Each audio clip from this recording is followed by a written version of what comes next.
Welcome to this Jeremy Bamber and White House Farm Season 2 podcast. My name is Yvonne Hartley of the Jeremy Bamber Innocence Campaign. And I am joined today by my colleague, Emma Morris. Hi, Emma. Hi, Yvonne. Lovely to see you again. Thank you. Today, we're going to answer a few more of the myths and the questions that we get regularly asked. So I'm going to hand over to Emma for the first question. Okay, thanks, Yvonne. So I think the first question is one we see quite a lot. Why didn't Jeremy dial 999? You mean after Nate had the telephone call from his dad to alert him to the incident? Correct. So he called the local police station, didn't he, rather than the emergency number? He did. He didn't dial 999, but there is a reason behind that. After receiving the call from Neville, Jeremy was uncertain what to do. He tried to ring his dad back half a dozen times and got the engaged tone. Unsure what to do, he'd rung Julie at her accommodation, her shared accommodation in London. Yeah. And she basically, when she came to the phone, he said there's something wrong at the farm. And she basically told him to go back to bed. Jeremy knew how private his dad was. His dad served on the Whitton bench as a magistrate, and Bamber family personal business had always been exactly that. It was kept to the family. It was private. They didn't go broadcasting personal issues. And so Jeremy rang the police station rather than 999 because he didn't want police cars turning up at the scene with the lights and sirens on. He didn't know the urgency of the situation. He knew he'd been asked to go because Sheila had gone crazy and had hold of one of the guns. But Jeremy didn't know if by the time the police would have got there, everybody could have calmed down, been sat around the table having a cup of tea. He had no knowledge of that. And so as well, it wouldn't have made any difference if it had rung 999 to the speed of responding police car. So, because his dad didn't ask him to call the police, did he? He asked him to go over, presumably so that he could help him with Sheila. That's right. Jeremy's in a terrible dilemma. He's obviously worried that there's a huge amount going on at the farm. There's something wrong, but he doesn't. Calling the police is probably something quite drastic, isn't it? In his absolutely mind. Because he had no further information about what was going on. And besides that, if he had have dialed 999, the cars would have been dispatched from Whitton Police Station. So in Jeremy ringing the Chelmsford Police Station, they've contacted Whitton Police Station, the same police station as it would have been called out anyway. So it didn't ultimately make the slightest bit of difference what number he dialed.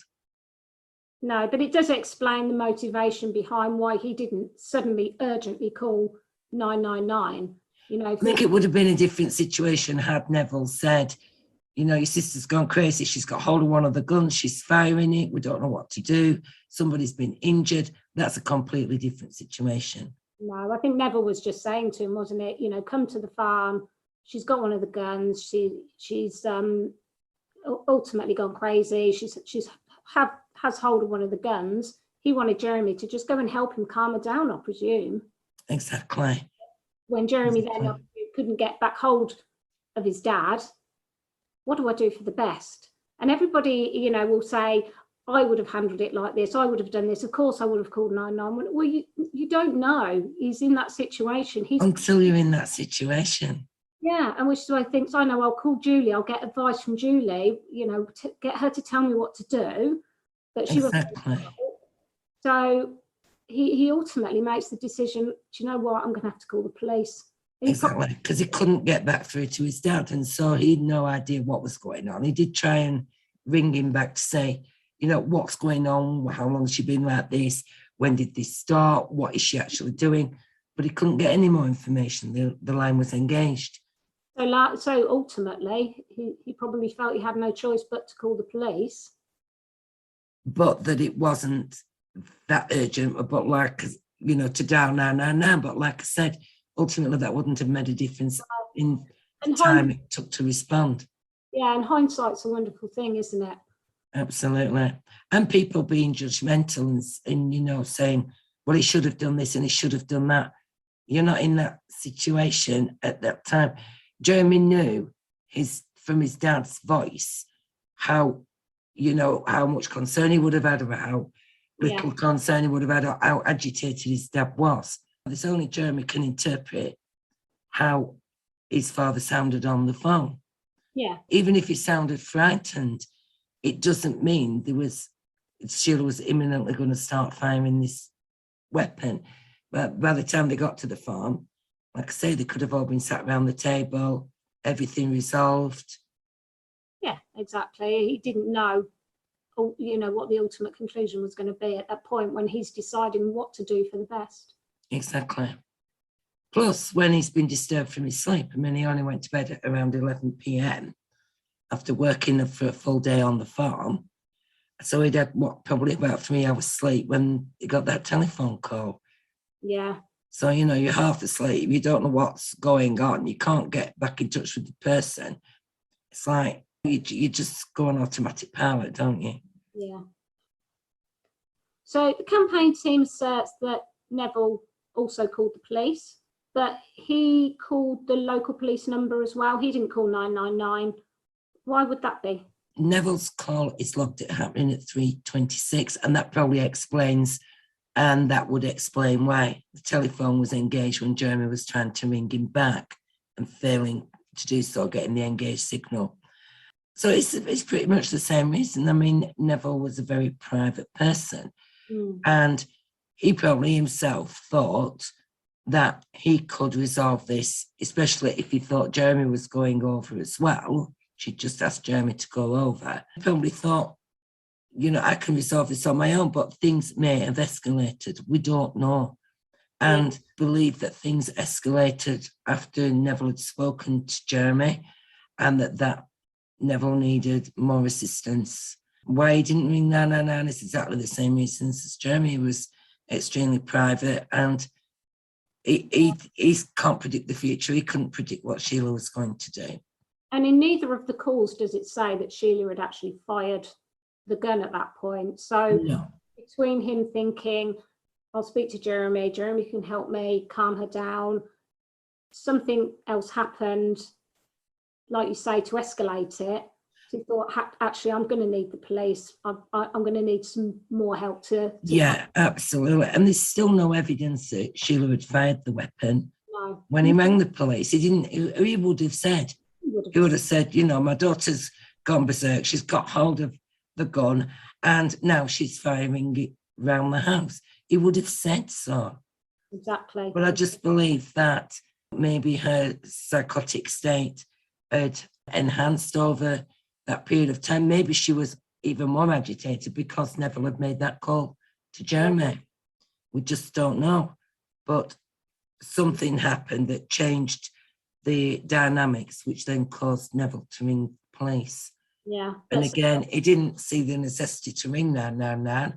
I'm sure if Sheila would have been firing the gun at that time, he would have done. Yeah.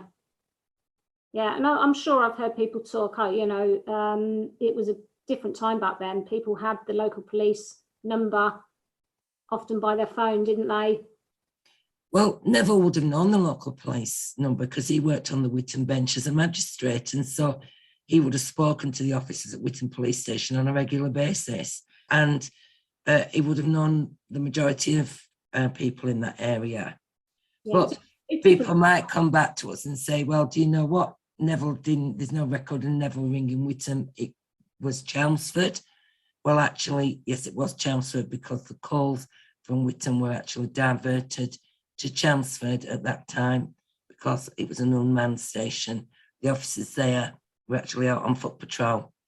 Yeah, I think if people ask the questions, the answers are often very simple, aren't they? But absolutely. People often, think, oh, well, this is more sinister. Why would he ring Chelmsford, not Whittam? And it's actually just ask the question and we can give you the answer. Absolutely. And it's documented. So, yeah, it's documented from 2 sources. So that's what happened. Perfect. So there's a lot of debate, people questioning around who rang who. and when these phone calls happened. We know Neville rang the police. We know Jeremy rang the police. Why don't we just get the call records from BT? This will clear it all up and we can show exactly who called who when. That would be the easy solution, wouldn't it? And it's not through lack of trying. But the exchange of Goldhanger, where Jeremy lived, and the exchange from Whitehouse Farm weren't digitalised at that time. The telephone system was going from being GPO ownership, so that's post office, to being British Telecom. And they were only in the process of making the exchanges digital. And we have been to BT and they've checked their records, and the exchanges were not on the digital network at that time, even though they were in the process of doing it. So that means there were no itemised call bills available from Whitehouse Farm or from Jeremy's cottage in Goldhanger. So unfortunately, we're unable to do that. But there are records on the police logs of 2 itemised calls, and it says record of call from Whitehouse Farm and gives the phone number, and record of call from Bowtree Cottage, which is where Jeremy lives, and gives his phone number. They are listed on the Homes Index, and that issue is currently with the Criminal Cases Review Commission, because we are adamant to telephone calls were made. The call logs support that, and we've found additional evidence since. So, you know, even though we can't get those call logs from BT because they just simply don't exist, you know, that would have resolved this nearly 37 years ago.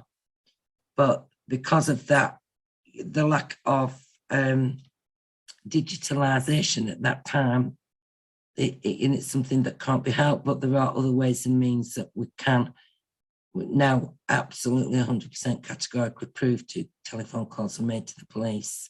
And that issue is currently with the CCRC. It is. Perfect, thank you. Okay, so a question we get asked a lot, and I mean daily, is, well, it tends to be a statement, doesn't it? It was impossible for Sheila to overpower Neville and cause his injuries.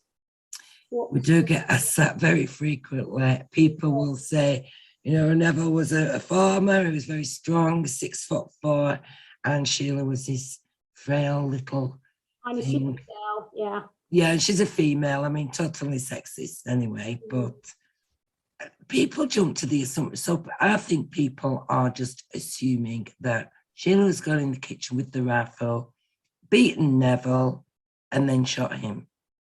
Yeah. There's no evidence of that whatsoever. So Neville could have been quite easily deceased before Sheila even struck him once with the rifle. We just do not know the series of events, but it's not, it doesn't make sense. It's not practicable to say Sheila couldn't have overpowered Neville. Sheila had a gun in her hands. When he was walking up the stairs, we know from one of the bullet cases was on the stairs, and we know that he has a bullet wound with a downward trajectory, which means he must have been going on the stairs as she was facing down the stairs. The rest of the bullets we can now prove were fired in the kitchen. So Neville has retreated after being shot once into the kitchen. Sheila, we don't know what position he was in or Sheila was in when he received the rest of the gunshot injuries. There could have been, you know, this is a semi-automatic rifle. There wouldn't have been a big time gap between shots.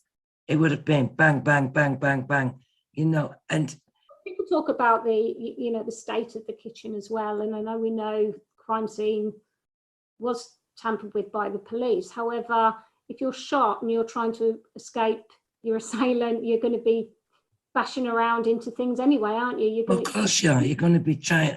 And I mean, I believe Neville was probably trying to get to the back door, to the kitchen door, to get out of the house. Trying to run for his life, isn't you know, that's the direction from down the main staircase through the hallway, heading to the kitchen. He could have quite easily locked himself in a bedroom, or, you know what I mean, or in the lounge, anywhere. No, but he didn't. He headed towards the door. Yeah, And there's nothing to say at what stage Sheila shot the remaining shots, the remaining 7 bullet shots into Neville. We don't know. Nobody knows. It's just all speculation. I think it's likely.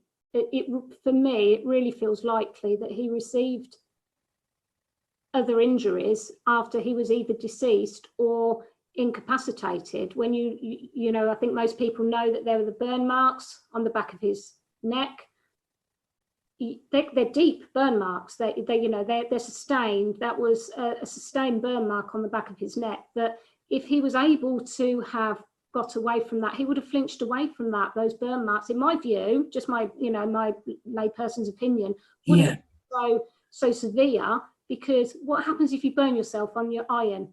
Exactly. It's instinct, isn't it? You pull away. I mean, you can't stop yourself from pulling away unless you're not going to do that, are you? You're going to, your natural reaction is to move away from the source of that pain.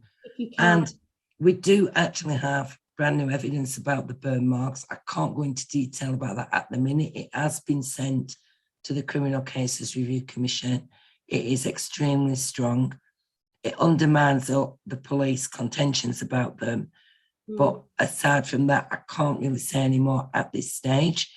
But, there is absolutely no evidence whatsoever that Neville was still alive or able to defend himself when he received any injuries other than the gunshot wounds. And even receiving so when you've been shot, I mean, I've not been shot, but I imagine that when you've been shot, it's the same instinctive reaction.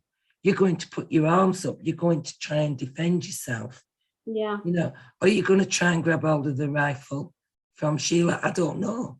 Because was he capable of doing that? He had already been shot. And it's a semi-automatic rifle, isn't it? So the shots would have been like very quick succession. Yeah.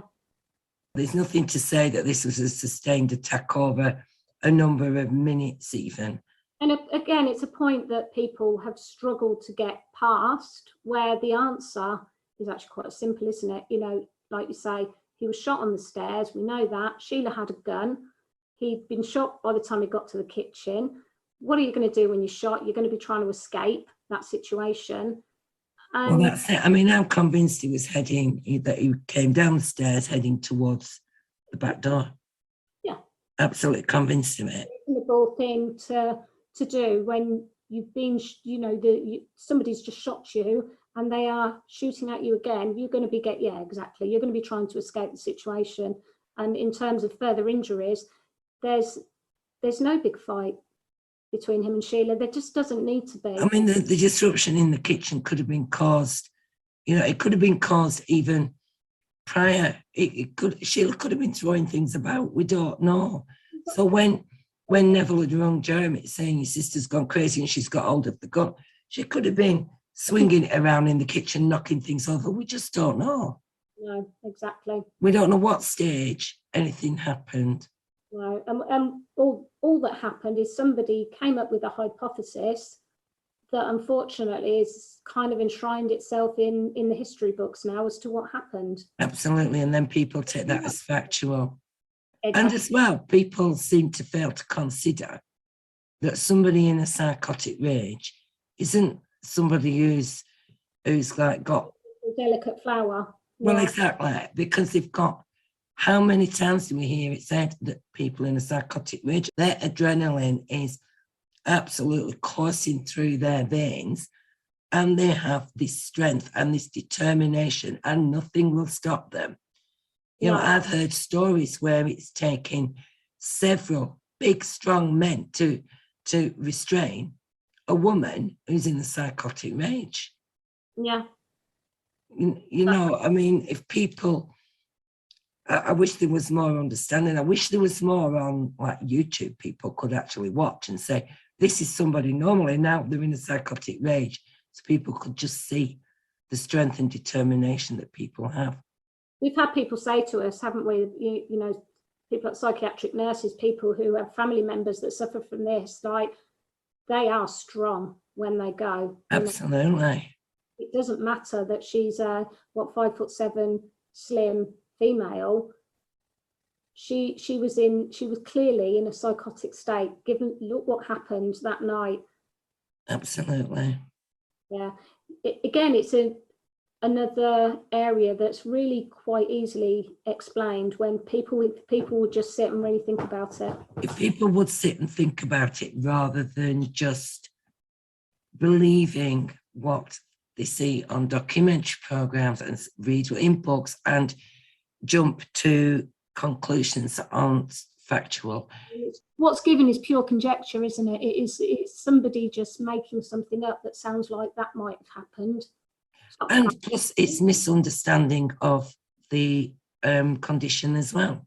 Yeah. Because I'm sure if people researched what happens to somebody during a psychotic episode, what can they then be capable of, what physically happens, what chemically happens within your body and your brain with all this adrenaline coursing through you. I mean, and I've seen as well, I know we're going off topic here a little bit, but I've seen people say there is no way a mother would do that to her children.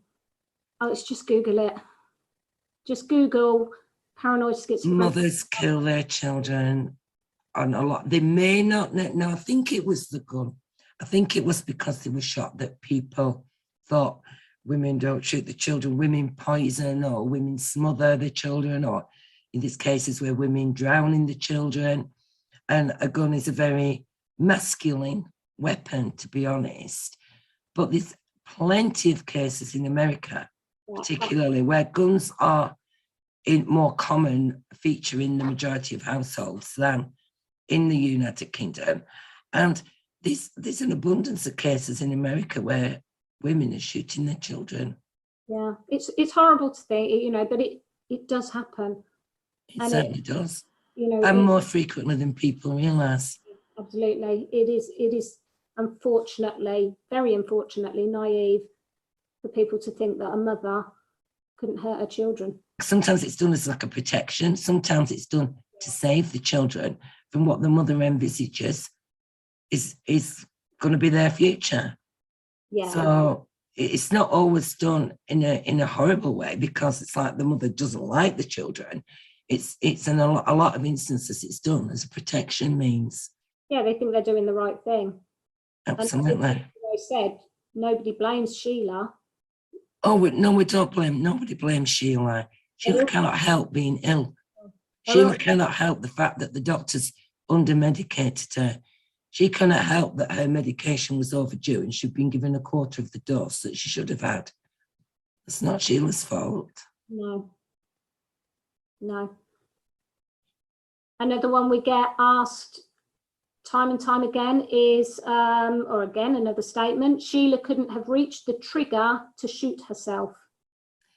Yes, we get asked that one a lot. And that was also Essex Police's stance, that they said that Sheila had been shot with a silencer on the gun, and that had that silencer been on the gun, because it had her blood in it, and they said it had paint on it from a fight in the kitchen from the auger, from scratching the auger surround. So the police said the silencer was on the gun, which would then make the gun too long for Sheila to have shot herself, then put the silencer back in the cupboard, then gone upstairs and shot herself a second time. So I'm sure we could talk about the second shot another time, and there is a podcast about that. But she could easily reach the trigger because there was no silencer whatsoever on the gun at all throughout any of the incident. We can prove that in multiple ways. But even if a silencer had been on the gun, we've explored that, a number of years ago, and we've had forensic ballistic experts have said all she needed to do was to tilt her head to the side and it would have been possible. She could have used her toe to fire the trigger and everything like that. But I'm saying this was the analysis that was done some years ago. As it stands now, we know completely differently, and we know that no silencer at all was ever a feature of the incident. Yeah. So again, it makes that irrelevant. It makes Sheila couldn't have reached the trigger. Sheila could reach the trigger. Yeah. So even if, like you say, even if the silencer was on it, she could reach anyway. Now we know the silencer wasn't on it. It's a completely moot point. Absolutely. And I think that's where people are coming from, because they remember perhaps the trial at the time, that, you know, their memories are going back 37 years. That, oh, I can remember she couldn't have reached the trigger. I remember that being a big part of the story at the time. And unfortunately, that's what sticks in people's minds.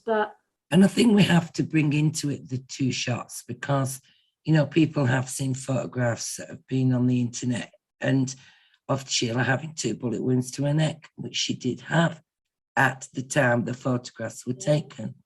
Now, we've had ballistic experts look at those wounds as they've looked at the wounds on the other deceased, and none of those wounds were made with a silencer attached. We now know Sheila was shot initially when the raid team entered the house. She was heard upstairs, and we know that she died after the raid team had entered the house. That was the time she fired that fatal shot to herself. But we also know a second shot was fired later that morning, probably during training exercises. It was certainly between 9:15 and 10. Like I said, there is a podcast already out there about the second shot, and please listen to it, because it does answer a lot of your questions. Yeah, I mean, just very briefly, she was seen by, I think, 5 experts. Was it about 5 of them with 1 gunshot wound? 5 senior police officers and the doctor. Now, like you say, if anybody has seen the photos of Sheila's neck on the internet, like you say, unfortunately they are out there. They are 2 shots very close together. You can't miss them. You can't miss that there are 2 holes. Exactly. So. Exactly. But they were not there prior to the photographs being taken. The second shot was at some stage between 9:15 and 10 o'clock in the morning. And it's pertinent to note as well that we know, even through the photos, that gun was taken off of her body, put back on her body more than once. We know that Sheila was moved, her hand was moved, her arm was moved, her wrist was moved, her fingers were moved. If she would have been in full rigor mortis, which she should have been. Which she would have been, because according to the police, she was dead by 3:26 at their latest, according to the police. You wouldn't have been able to move her fingers. She'd have had no flexibility in her fingers whatsoever. Her wrist moves, it twists, it turns. It's impossible. So, you know, this is another area where not only did the police try and deceive the defence, but for 37 years almost, they've deceived the public. And this will all, the point of doing this is to give everybody the facts. And it's to hide such, incompetence ultimately. Although, you know, it's a semi-automatic rifle, so all you have to do is activate the trigger. As long as there's a bullet in the gun, you just have to activate the trigger. You don't need to pull Absolutely. Cock it or anything like that. So if anybody's carelessly taken that gun off her body, very easily that gun could go off. Very easily, particularly if her finger was still on the trigger. Yeah. And that second bullet wound was not there when she was first seen by 5 separate people. No, it wasn't. And even the coroner was told that she had a gunshot wound. Yeah. A gunshot wound. Yeah. That was recorded by the coroner. Cool. Thank you. It's another one we get quite a lot, is that she couldn't have reloaded that gun. Her fingernails were pristine and her hands and feet were lovely and clean. So I'll answer the first part of that first, about Sheila couldn't have reloaded the gun. She could reload the gun. She'd lived around guns all her life. She was brought up on the farm. She knew how to load guns. Of course she did. She'd been on shoots, and David Beauflower had actually admitted that she'd been on a shooting holiday with him when she'd been firing guns. She knew how to do it. It's not rocket science. To load a magazine, it's like a case, if you will, that you just spring-loaded, you push the bullets into it. I've never loaded one. I've been shown once, and I could do it. Yeah. And it's child's play. It's not a complicated act. regarding her fingernails being pristine, they weren't pristine at all. There's no photographs available of us to look at Sheila's left hand. The fingers that we can see of her right hand have got a lot of growth. They're not immaculately manicured like the police said they were. There's a lot of nail growth, there's chipped nail varnish.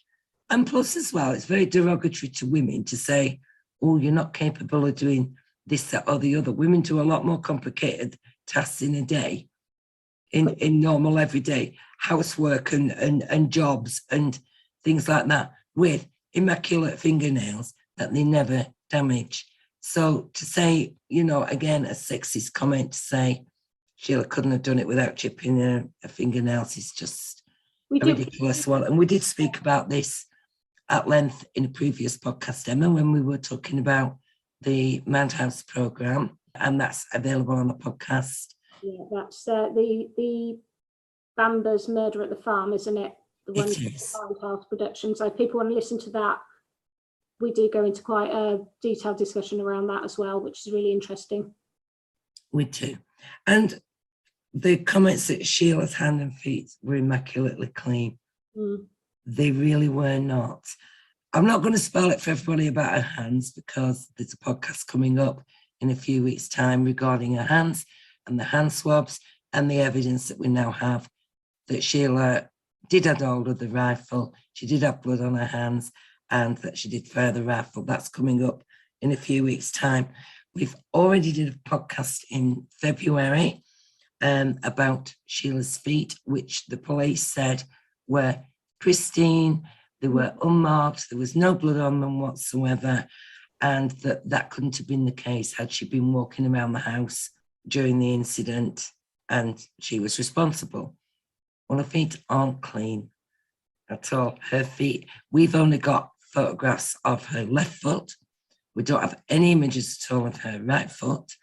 And the images that we do have show this clearly, this blood on her, the undersole of her foot, on the heel, the instep, on the ball of her foot, and on her toe. So they're not pristine, they're not clean. And there wasn't blood, it wasn't a bloodbath as such. There was drips of blood on the bedroom carpet, which Sheila would have had to walk over to get to where she ultimately died.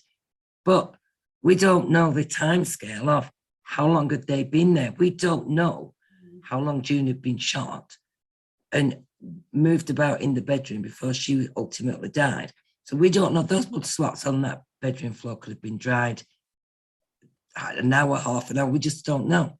Yeah, and also there is walking around the house, a carpeted house as well. If you're treading in blood, some of it's going to come off on the carpet anyway, isn't it? Some of it's going to come off on the carpet, but they didn't find this. They only found like blood in certain areas of the carpet, but that's because they only looked in certain areas of the carpet. Yeah, and it's on the kitchen floor where Neville is located. The blood is very confined to one particular area. It doesn't mean Sheila was standing anywhere near that area. She had a rifle in her hand.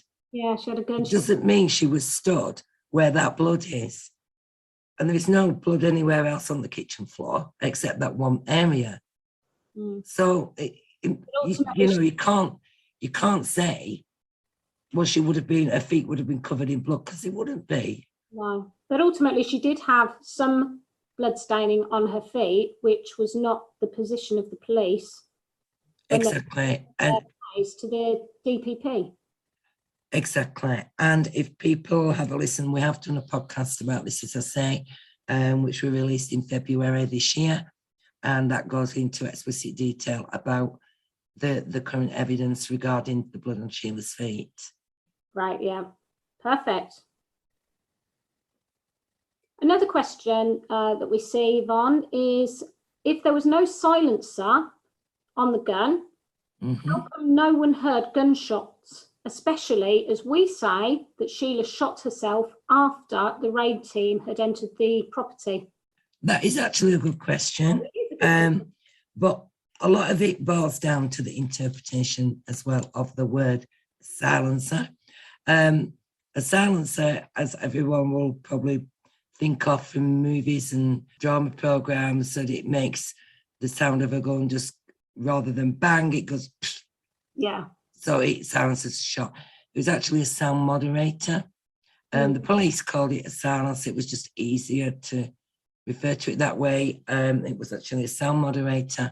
It wouldn't have made very much difference to the audible sound of the rifle anyway, but because it was just affected the sonic boom. So the sonic boom is the sound as you fire a gun, the split second before we would hear that sound, an animal, a rabbit would hear that sound. So it prevents that sonic boom so that it doesn't scare away your prey. So yeah, but we've had this tested by our ballistics experts, Philip Boyce, other experts, and every single one we've approached. I think there's even videos on YouTube, and the sound of a .22 semi-automatic rifle with and without a silencer or sound moderator attached is a short hand clap, and that is it. White House Farm was a large property. That's massive, isn't it? It was huge, and the police who were outside, all the windows, apart from the main bedroom windows, were closed. So the main bedroom window was open by about 2 inches. And people have got to realise as well, the officers outside the house, there's cars, there's radios, there's chatter, there's the noise of people just moving about, and they were at a considerable distance from the house. Then you got inside the house. We know that Sheila was shot when the raid team entered the house. That's when she fired the fatal shot. And one of the police officers actually did hear a noise. Because PC Hall was in the kitchen, and he said he heard a noise and immediately shouted up the stairs for Sheila Bamber to make her whereabouts known. Now, so not only did he know Sheila was alive at that point, because he referred to Sheila by name, but he also heard a noise that alerted him that there was movement happening upstairs. Now, that could very well have been the suicide shot. Yeah. We don't know. And PC Hall was not specific in what was this noise that you heard. Was it a door? Was it footsteps? Was it movement? Was it a shot? He wasn't specific. All he said was he heard a noise. Now, Essex Police tried to then later say that this noise was another police officer moving in the office upstairs, but it wasn't, because there was no police officers upstairs at that stage. We've done a very detailed time analysis of who went upstairs at what point. There was nobody except alive in the house upstairs apart from Sheila at that stage.